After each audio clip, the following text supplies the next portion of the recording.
Then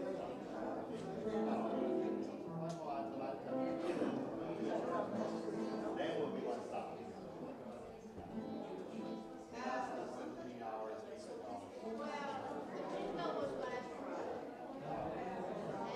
Yeah, then non-stop.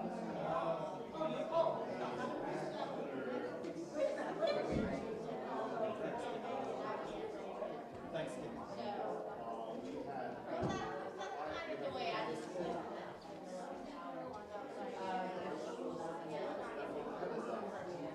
fly back to Six. There's 6 plus. 6 persons.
Good morning.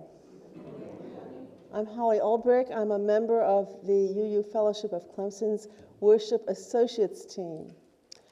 Each week, this community comes together to participate in worship, music, and reflection.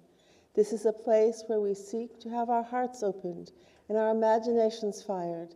This is the place that reminds us that we are deeply connected to one another and to all living things. If you're joining us for the first time this morning, welcome, or the second time, or back after a long time. If you fit any of those categories and would like to stand up and tell us who you are, we'd like to have that chance to get to know that you're here. Anyone? Must be just us folks then. This congregation is a religious community grounded in the heritage and principles of Unitarian Universalism. We seek to create a loving community, inspire joy and spiritual growth, and support courageous action. All are welcome, regardless of religious background, political persuasion, ethnicity, age, ability, sexual orientation, or gender identity or expression. If you have a desire to explore questions of truth and meaning and are respectful of our diversity of people and beliefs, you've found kindred spirits here. If you'd like more information about this congregation or about Unitarian Universalism, please see information about us on our website, UUFC.org. If you're interested in getting our weekly newsletter by email so you can be connected to our community for online social events and our weekly sharing of joys and concerns and our collective efforts to support local social justice work, please reach out to the office by email on our website. You can also find us on Facebook. I have just a few announcements this morning. First of all, next Sunday, December 10th at 11:45 a.m. is our congregational meeting. All members are encouraged to stay after the service to attend this important congregational meeting, where we will be electing new board members, approving the budget, and providing updates on areas of interest. And we need to have a quorum, so it's not that members can't be there, they just can't, non-members can't be there, they just can't vote, but you're welcome to watch. But we need a quorum of members in order to conduct business. You can attend in person, or if you want to, you can attend virtually on Zoom. This is also the time of the year when we ask our members and friends to consider a special contribution to show our deep appreciation for the work of our non-ministerial staff. They may not always be the center of attention, but the programming and day-to-day operations that are so vital to the functioning of our fellowship would not be possible without them. This is our opportunity to show our gratitude for their dedication and commitment to our congregation. If you write a check, please put staff gift in the memo line. If you give online through the website, there's a category marked for staff appreciation. A couple of other announcements. On the back of your bulletin, I want to call your attention to. The Mitten Tree is still accepting donations for Ripple of One, scarves, socks, hats, and what's the other one? Mittens, yeah. Okay, that's why it's called the Mitten Tree. Socratic Dialogue will be next Sunday in Founder's House at 9:30? 9 o'clock. Okay, with Alan and Cecil. And I encourage you to read the other announcements on the back of the order of service. Our opening hymn is number 1003 in the Teal hymnal, Where Do We Come From?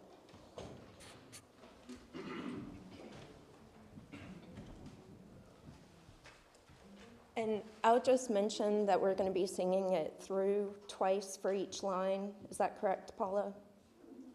Oh, rather than doing it in the round as it shows in the hymnal. Okay. Okay.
The opening words are In the Spirit of Searching by Joan Javier Duval. Out of the depths unknown, the spark of life ignites and we are born. We enter a world, a universe not of our making. Our lives unfold in mystery and wonder. Questions abound for which there are no definite answers. And so we gather in community to seek in one another assurance and recognition, compassion and strength. We gather in community to be reminded of what is most ultimate and what is most sacred in this spirit of searching and of reverence. Let us worship together this morning.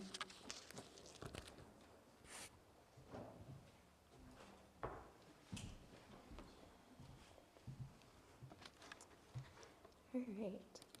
I didn't ask beforehand, but I'm wondering if Aurelia would be willing to come and light the chalice for me this morning. Okay, yes.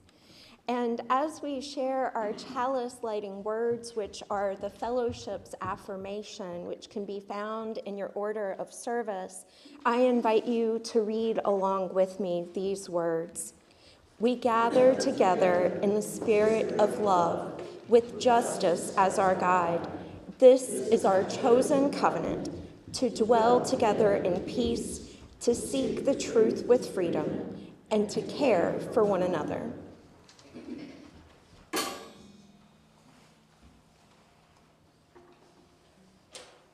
Making extra noise this morning just to make sure you're paying attention.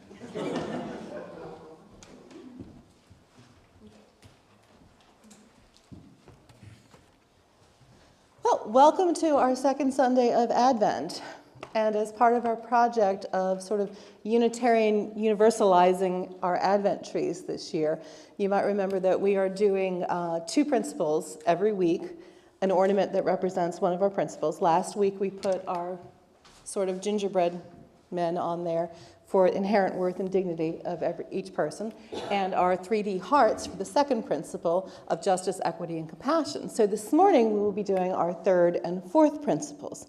For our 3rd principle, which is acceptance of one another and the encouragement to spiritual growth in our congregations, we have these lovely rainbow ornaments, which represent acceptance of all people, but also our commitment to each other to help each other along this path as our spiritual journeys go. For our 4th principle, which is a free and responsible search for truth and meaning, we have our chalice ornaments, which the chalice, of course, represents that search, that light that is the heart of all of our journeys. So I'm going to ask our children and also anyone else who would like to come up and grab an ornament and place it on one of our 2 Advent trees this morning.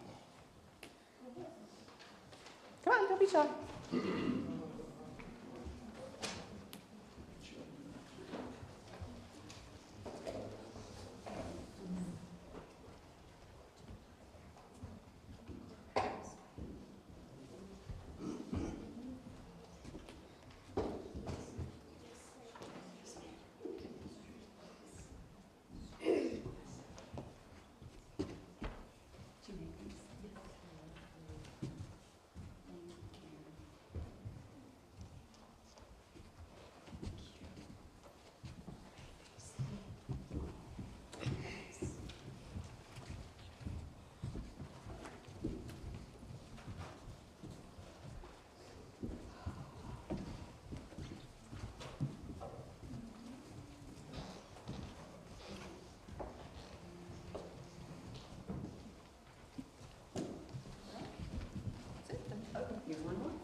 Thank you, everyone.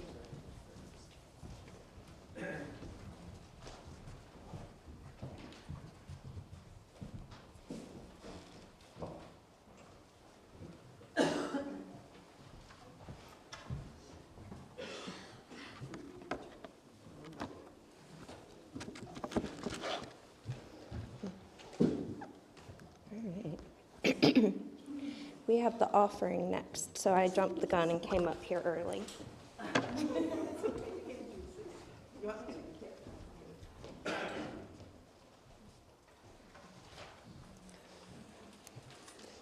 The offering in Unitarian Universalism and other Protestant churches is a recognition that this congregation is supported by our time and our resources.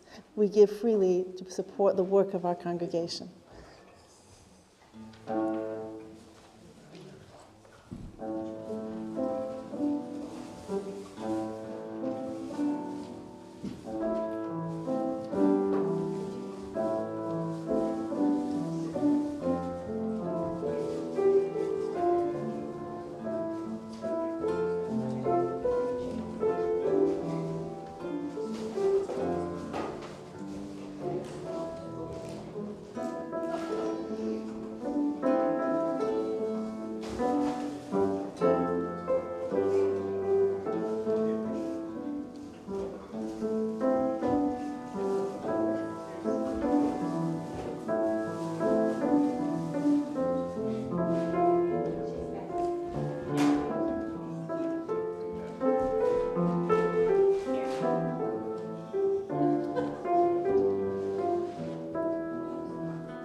Thank you for these and all of the gifts that you offer UUFC.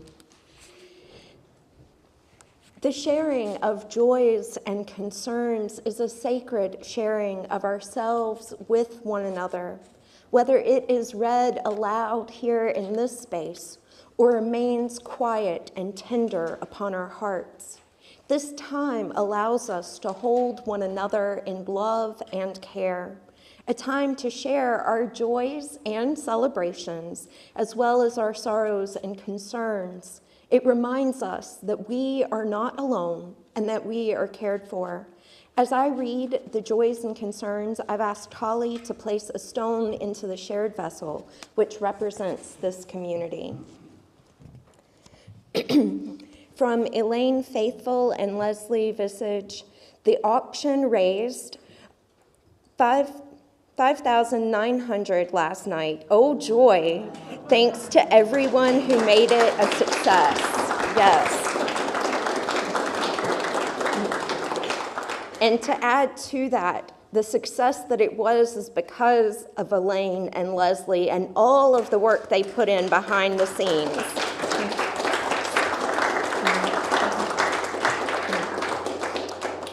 See. A joy from Jim Few for a wonderful Thanksgiving lunch. And an affirmation of the joy from Elaine Few for Elaine, Leslie, and everyone that made our auction a success. And then from Elaine Few, a joy of Michael and Jane donating the week at Polly's Island in the auction. Yes. Yes. And for all of these and more, we hold them in our hearts, and we also place one additional stone. Oh, and we have one. All right. All right. So we have a note from Karen Sanders that Rosie will graciously open her home for a Christmas gathering on December 17th 1 o'clock until, and then stay tuned for details. So, thank you. Yes. All right. And then the one final stone representing all of those joys and concerns that remain unsaid. Thank you. And now, if you will join me in singing our children and any youth we have with us out to their RE classes by singing Go Now in Peace.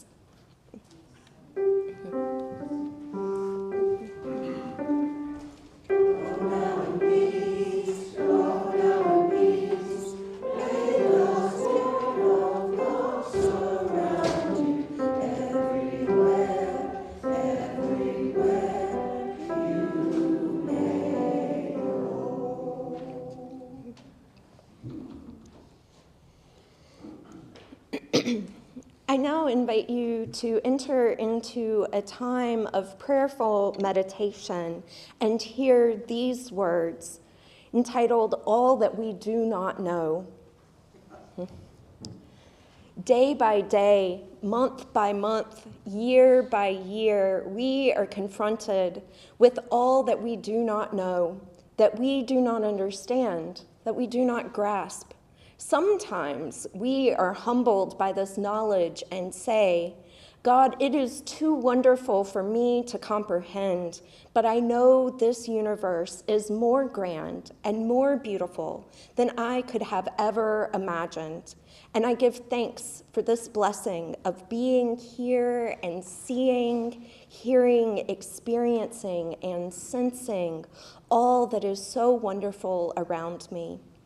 Sometimes we are saddened by this knowledge and say, Oh, merciful Spirit, we need to have this burden of hurt and suffering removed from us.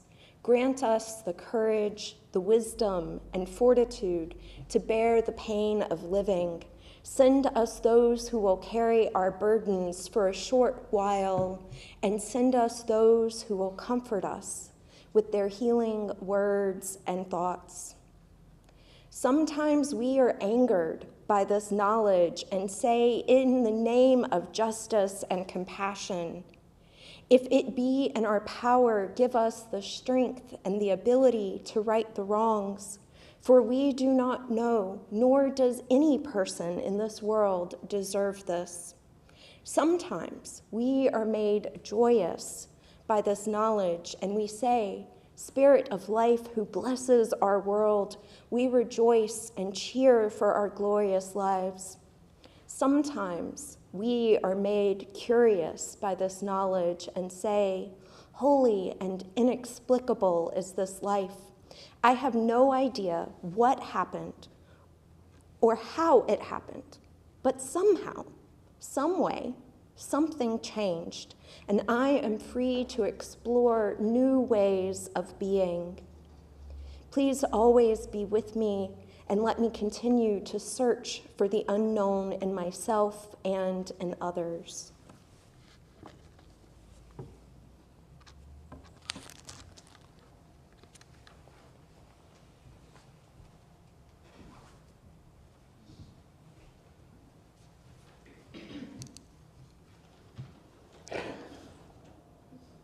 The proposed language about the value of pluralism that we celebrate today brings into it the second and third principles: acceptance of one another and encouragement to spiritual growth in our congregation, as you just heard, and a free and responsible search for truth and meaning. This one reads, pluralism reads, we celebrate that we are all sacred beings, diverse in culture, experience, and theology. We covenant to learn from one another in our free and responsible search for truth and meaning. We embrace our differences and commonalities with love, curiosity, and respect.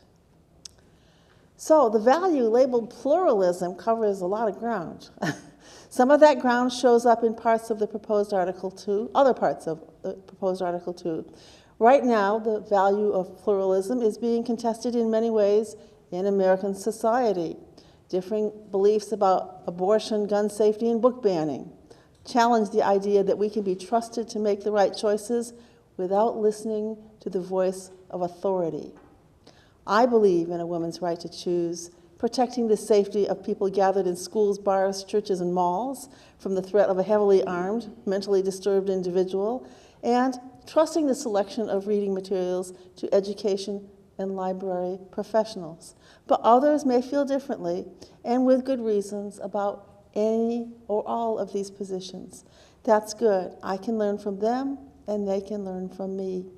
Curiosity and respect is all we need.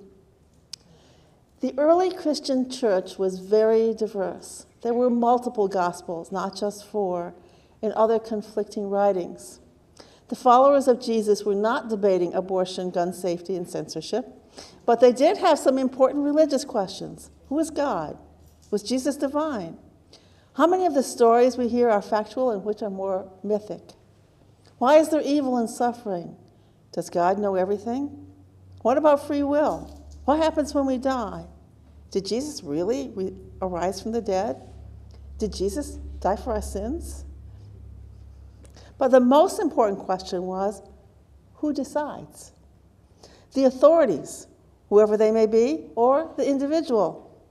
I remember the Nazi boyfriend in The Sound of Music who assured the 16-year-old girl, that he was older and wiser and would make those decisions for her about what she should and should not do. 3 early Christian self-proclaimed authorities, the bishops Irenaeus, Athanasius, and Augustine, that's a mouthful, they felt the same way. They knew better than these dissenters. They invented heresy. Heresy is the Greek word for choice, specifically the choice to defend from accepted truths, which came to be embodied in creeds. Once the Emperor Constantine joined the team, heresy became not just a choice, but a crime. Nevertheless, heresies persisted.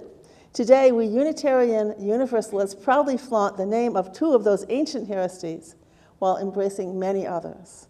I've been in this pulpit before telling people the story of walking down King Street in Charleston and seeing a bookstore and walking in and finding out it was a Catholic bookstore. I said, well, there's got to be something in here. Sure enough, Dissent from the Creed. All of the heresies from the 1st century to the 20th, and why we shouldn't believe in them. It's a great resource. Sort of a cookbook. Ooh, I like that heresy. That's a good heresy. So we choose what we believe, and we covenant to do it thoughtfully and in the company of others. But at the same time, we're committed to respect the truth and meaning that other people embrace while holding on to our own, or sometimes even to reconsider our beliefs in the light of reflection and experience. About 6 years ago, this congregation rewrote the affirmation with which we light our chalice. It involved many conversations. Some of you here participated in those conversations. And it left some people dissatisfied, but after years of repetition, it sounds meaningful and appropriate to most of us. Change happens. I was fond of the old principles, but I like some of the new connections made between diversity and responsible choice. I like the use of covenant in each of the new statements that describe how we're going to live out that particular value in our community and in our lives. Change is part of the challenge and the reward of being part of a living tradition. In the months to come, we and our fellow UUs around the country will spend some time accepting, adapting, or protesting these proposed changes. Our next hymn is number 21, For the Beauty of the Earth.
In case you didn't know, we're just trying to keep you on your toes this morning. And normally I wouldn't add 2 readings and having a reflection in the service, but I had about 6 readings that I was trying to narrow it down from. And this one just kept rattling around in my head all week and reminded me of a story that I'll share in a moment when I get to my sermon. And some of the language might not be as comfortable as some of the other language in this, but it is a troublemaker's blessing. So, that gives you the setting for it. We are the holy troublemakers, the mystics and the misfits, the doubters, the devil worshippers, the Afrofuturist, the magical realist, the so-called heretics, heathens, and hedonists.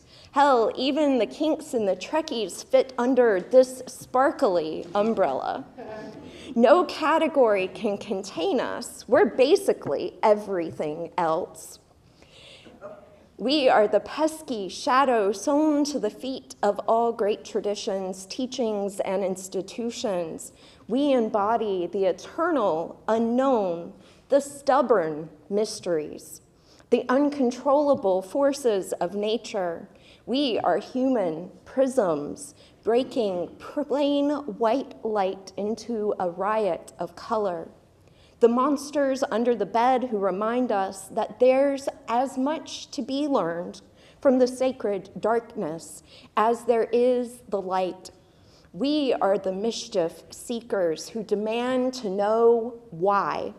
How come? What's the point? Our only doctrine is that no truth is the whole truth. No way is the one right way. We celebrate the queers, the forbidden lovers, the shapeshifters, the box breakers. Thank you for creating the unimaginable just by being your outrageous selves. We celebrate the pagans, the witches, the folk healers, the midwives, and death doulas, those whose allegiance is first and foremost to this dirty, bloody, beautiful planet Earth. Thank you for keeping humanity's feet on the ground and our eyes on the stars. We celebrate the atheists and agnostics and non-believers. Thank you for laughing at the powerful and doubting absolutely everything with such gleeful fierceness. We invite all to plant the ancient seeds of questions. May they bloom into fabulous futures. Bless the world with your unique imperfections, your change, your holy failure, your sacred resurrections. May you wake every morning with stardust in your eyes. Oh, little universe, may you love forever. So I share this reading because this story keeps rolling around in my mind. And I want to preface it with a little bit of background. So in November of 2015, I took a journey to visit Andover Newton Theological School in the Boston area. And because it was Boston and my brother and I had never been, we decided to carpool together and make it a sightseeing adventure as well as a visit to the seminary. Oh, man, was I disappointed when I got to the seminary. Not because there was anything wrong with the seminary, but they announced that day they were selling their campus and they would not be accepting any new students. I was pretty heartbroken. I had this in mind, what I was going to do. In the midst of that, all of those emotions, I was invited to attend a worship service at Harvard Divinity School that was a collaborative service between the students at Andover Newton and Harvard. And it had changed last minute to make space for that knowledge, what they had learned about the school moving. And as I sat in the chapel, which I thought was really cool, it's where Ralph Waldo Emerson gave his divinity school address, I witnessed what our faith can do as we hold one another in those difficult times. But the piece of this story that I give all that background for is that this was the first time my brother attended a UU service. And afterwards, he looked at me and he said, "I can see why you like this. It's kind of like the island of misfit toys." And I have to tell you, in my emotional state, at first I was deeply offended by that. But then, over the years, I've kept reflecting back on it and thinking about it and going, he's not entirely wrong. And I had to go back and look at the clip of the Island of Misfit Toys in the Rudolph movie and just, was impressed upon me the toy train with the caboose with square wheels, the elephant with polka dots, the Jack-in-the-Box called Charlie instead of Jack. Finding a place for their differences, being gathered together on this island, recognizing that they weren't exactly what was expected, but that there was still a beauty and value in them making community together. And that's the piece that I think, whether my brother intended it that way or not, that really resonates with me as Unitarian Universalist, that we came from different backgrounds, different places for different reasons. Perhaps you were looking for spiritual meaning. Perhaps you were searching for responsible and free truth and meaning. Maybe you were looking for community, finding people that had commonalities with you. Maybe, like me, it was some combination of all of those things. But whatever it was that brought you here, there's something that continues to bring you back. And that is the beauty of this faith, it making space for all of those beautiful differences, the complexities that we all hold. And so I want to reflect back briefly on the pluralism that Holly mentioned earlier. We are a collective of people that have come together searching for something more, whatever that something more was, whether it's a deeper search for truth and meaning or for spiritual growth. We support one another on our spiritual journeys. We don't expect everyone to be in the same place we are, or at the same understanding that we have. And who here believes the same thing you did 10 years ago? Exactly. Okay, for anybody at home, know that nobody raised their hand. So I think that is representative of how we all continue to learn and grow and change. One of the things that is most consistent in life, in fact, is change. The only way to stop changing is through death. Because that's the only permanence to stop change. Although I would even argue that we change in form and continue in some other form beyond the death of our physical bodies. And there's also a reality that every change can be, in some small way, a little death of what we have known, how we understand the world, moving beyond our comfort zone into the unknown. But here, in this space, we are invited to journey together, encouraging one another for spiritual growth, encouraging one another to transformation. As Holly mentioned earlier, one of the places that the third and fourth principles that we shared on our Advent trees today are reflected in the value of pluralism. But I also want to lift up the value of transformation. It's representing the spiritual growth and encouragement of one another into ongoing, evolving And the statement for transformation says, we adapt to the changing world. We covenant to collectively transform and grow spiritually and ethically. Openness to change is fundamental to our Unitarian and Universalist heritages. Never complete and never perfect, end quote. It honors that we are part of a living tradition. It has the ability to grow alongside us. And I know that it is not always easy to see these proposed changes happening in our faith, the change in our principles and purposes and sources. And I did not plan this, nor did I have it written down, but y'all are going to bear with me for a moment. I'm going to step to the side so y'all can see my stole.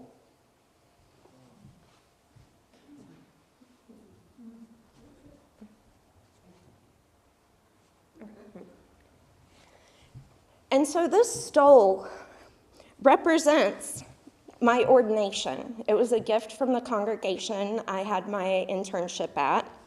And on one side, there are 7 stars representing the 7 principles, and 6 more stars in the lower arc representing the 6 sources.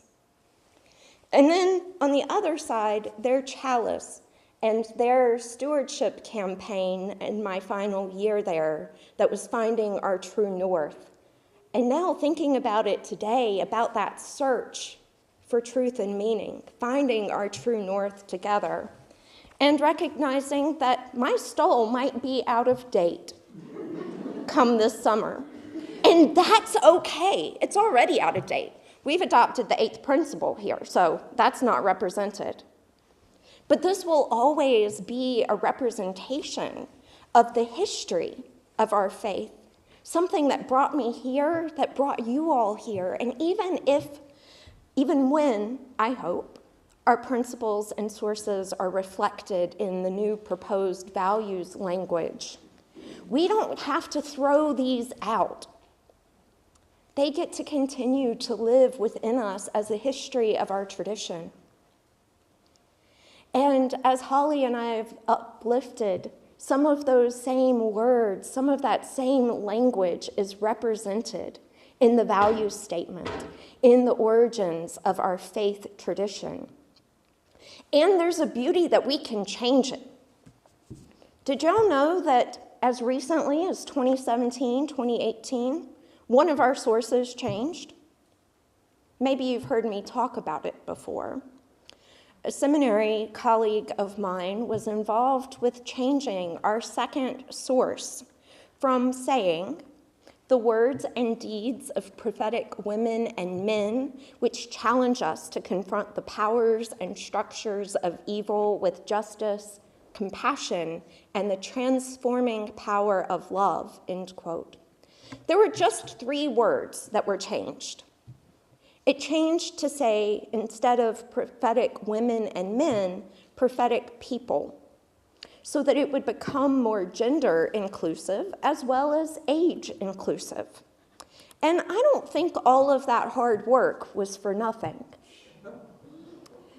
because it was a learning opportunity. It was an example of how we can change when we put our minds to it, because there is a process which, for the revisions, if any changes are made, amendments to the proposal, to the value statements that have been presented by the Article 2 Study Commission, it is by the power of 15 congregations coming together and making a recommendation for an amendment, which is exactly how the second source was amended.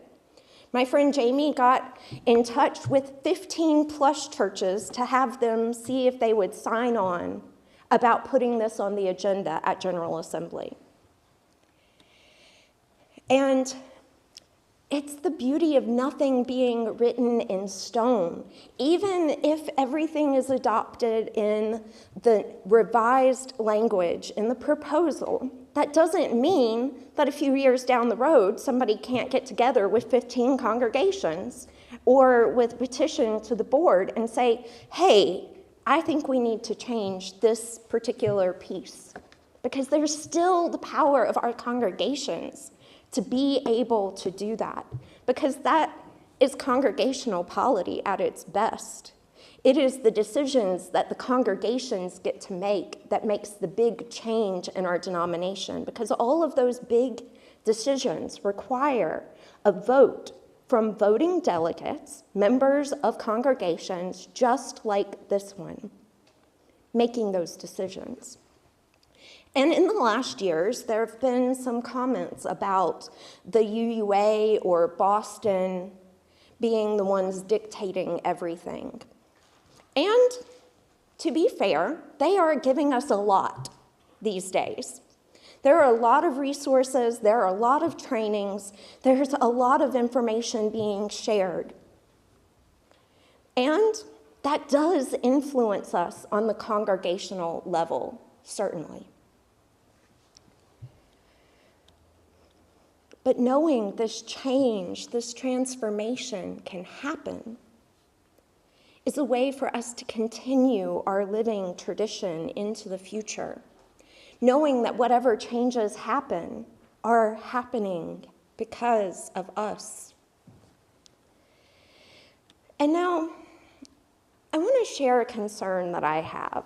Growing up as a minister's kid, every Sunday reciting the Apostolic Creed or, different things over the years and repeating it every Sunday, is that those creeds are entrenched. That dogma is entrenched. And at what point does our written document, like our principles and sources, become a creed or a dogma that we have to adhere to, rather than a part of our living tradition that evolves and grows with us and our faith and makes space for that beautiful pluralism, that beautiful gathering of all of our unique benefits and gifts that we bring to a congregation and to our faith, our denomination as a whole.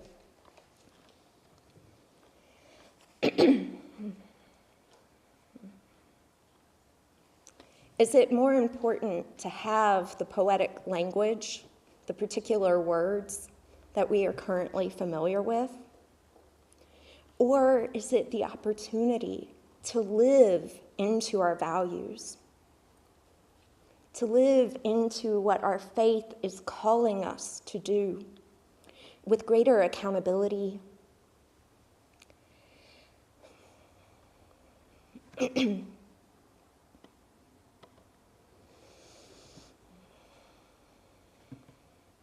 I hope that we will find ourselves transformed by this faith, and that in turn, we will transform this faith.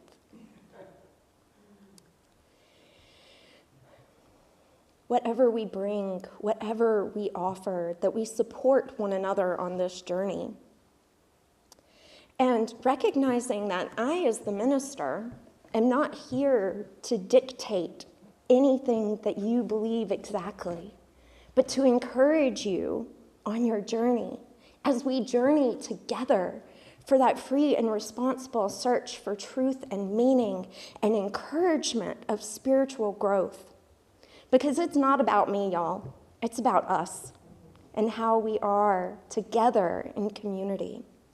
That we make opportunities to wrestle with challenging things, knowing that it's not always easy to have some conversations, but that we continue to come together with love and care and compassion and respect for one another. We're not all in the same place. We're not even all in the same place about what we might like to see in our principles and purposes as they change or don't. We'll have to see this summer at General Assembly when the vote happens.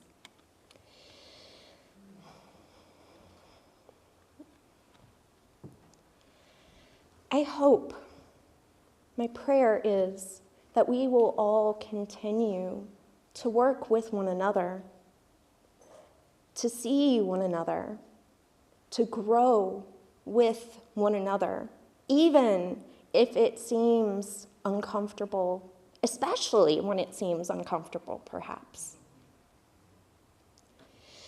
And that we navigate this in a way that builds a stronger community, whether we are the island of misfit toys or a UU congregation, part of our denomination, that we value and respect those differences. May it be so. May we make it so, and blessed be. You are now invited to join in singing our closing hymn, which is number 131, Love Will Guide Us, and you're invited to stand in body or in spirit wherever you are.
I have a little bit longer closing reading today because, as I mentioned, I had 6 readings. Y'all are only getting 4 of them that I wanted to share. And this is, of course, by Janet Hutchinson. Of course, I want the truth, but here's the rub. Truth doesn't sit still as a rock. It breathes and flows and turns inside out. Ever seen a lion in a cage? He paces and glowers. That must be how God feels locked in our little religions. Look how big the sky is, the deep distance between our stars. Little speck, that's you. Laughable speck, that's me. How could we contain the truth, all that overwhelming light? Our truth is just a pinprick in mystery's velvet curtain. Even so, see how we struggle to fix an eyeball to that tiny peep show window.